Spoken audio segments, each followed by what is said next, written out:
Mohammed Shafiq's beside you. He joins us for our next item, which we're going to talk about the two British soldiers found guilty of abusing Afghan civilians. I wonder what you think about the situation in Syria, given the power that we're hearing from our guests. It's appalling, and the stories that your previous contributors been saying is appalling. But I just think we're a logjam here.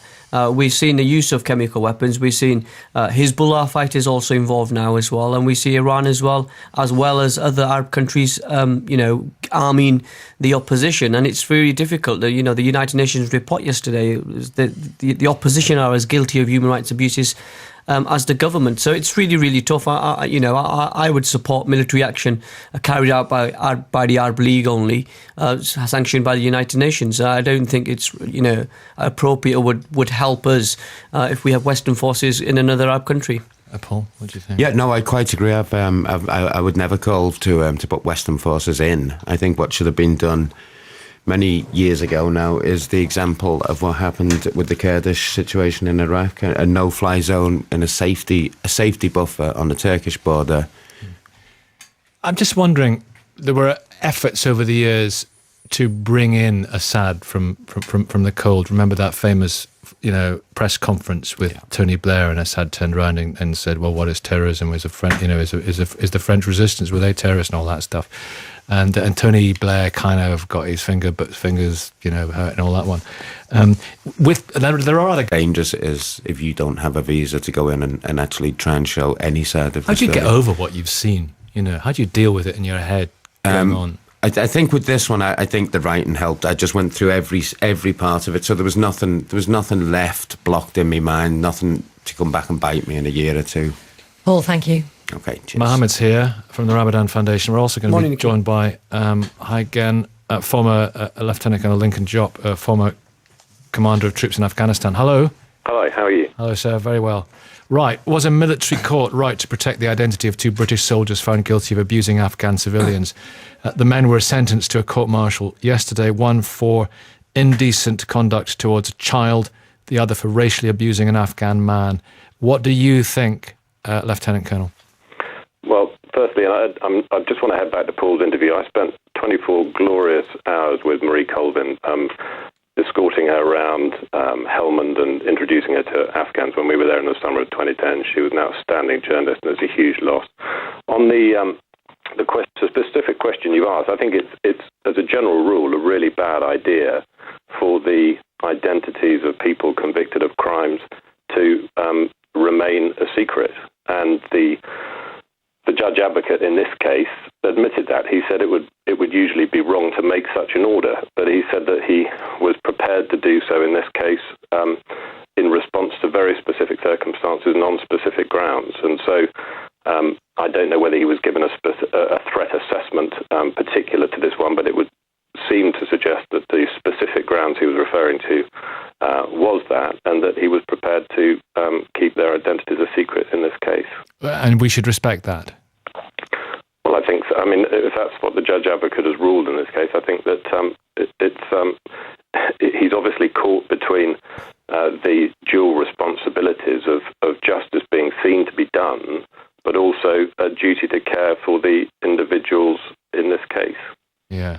Mohammed Shafiq, what do you think? Well, I think there's two elements of it. First of all, the fine that was given to him and the demotion demonstrates there seems to be one rule for British soldiers and another rule for Afghans. I mean, it's just deplorable that Britich soldiers representing our country and representing Her Majesty the Queen have behaved in this way, and that they've been given £1,000 fine and demoted. But the other issue about the judge making that ruling, I don't obviously in light of Woolwich, we have to be very careful and we have to take the security of our serving armed services very seriously. But, I have some difficulty with that when, if you or me were to use that sort of language, or if we were engaged in that sort of behaviour towards a child, it's disgusting, isn't it? It's just disgusting. It's deplorable. I can't even get my head around it. And would we, be protected by the law in this way? Yes, there are safety and security concerns which the, police and the army services would have to take into consideration. But, I just don't think it's acceptable. And actually, I think both of these people should have been given such stiffer penalties. Were the penalties sufficient, do you think, Lieutenant Colonel? Well, I mean, firstly, I completely agree on the nature of the offence. The judge called it gratuitously unpleasant and totally unacceptable, and I completely agree. And I think all serving members of the armed forces would agree with that too. On the fine being unacceptable, I think that just for a bit of context, so demotion sounds like a £1,000 fine, and demotion might sound like a bit of a slap on the wrist. If we don't know the ranks of the people, but let's say one of them's a lance corporal earning base level £24,000 a year, one of them's a private soldier, so he gets demoted to private soldier at 17 grand a year, and he then gets a minimum ban on re-promotion for 2 years. So effectively, that is a £14,500 fine as a minimum. And in all likelihood, as a former commanding officer, you know that he is going to be the absolute back of the queue if the competition comes through for re-promotion. So before you've even taken into account the impact on his pension and the prospect of re-promotion, what sounds like demotion of £1,000 fine is coming into the tens of £1,000s impact on taking a child's hand towards your crotch in any other walk of life would result in rather more than demotion. Well, I think Soldier X is the guy who's left the service, isn't he? He was the one found guilty of that. Yeah. I mean, look, I don't think, a demotion is sufficient. I go back to the point, the army is... Or using the P word, the other soldier using... Absolutely disgusting. The public services have a duty to promote good race relations. And I think the language that was used by the soldier that's been demoted, in the Race Relations Amendment Act, breaches that quite clearly. And in normal circumstances, if a normal civil servant or yourself or I, people, who are involved in the media were involved in using this language, positions would be untenable. So actually his position is untenable, and I just think it sends a wrong message out. The extremists that we're battling, the Anjem Chaudhrys of this world, will be out tomorrow and they'll be saying to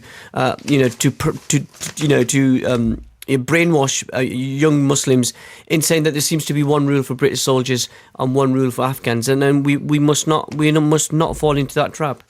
I agree with that, and also for context, the British Armed Forces has a lot of Muslims, proud Muslims among its ranks. I think I was reading the other day of a serviceman who went to the holy site at Mecca and was commended for his Quran recitation, and so the notion that these two cases in any way represent the mainstream is absolutely false. But you're right, people will pick up on this and say that it's an awful set of circumstances. But I think that the fact that it was treated very seriously by the armed forces, it was treated as a crime, as it absolutely was. It went through due process and went to court-martial, and a conviction was secured. Thank you. Should in some way reassure people that it's taken incredibly seriously. All right, thank you. Thanks, Mohammed Shafiq, Thanks, former Lieutenant Colonel Lincoln Jopp. It's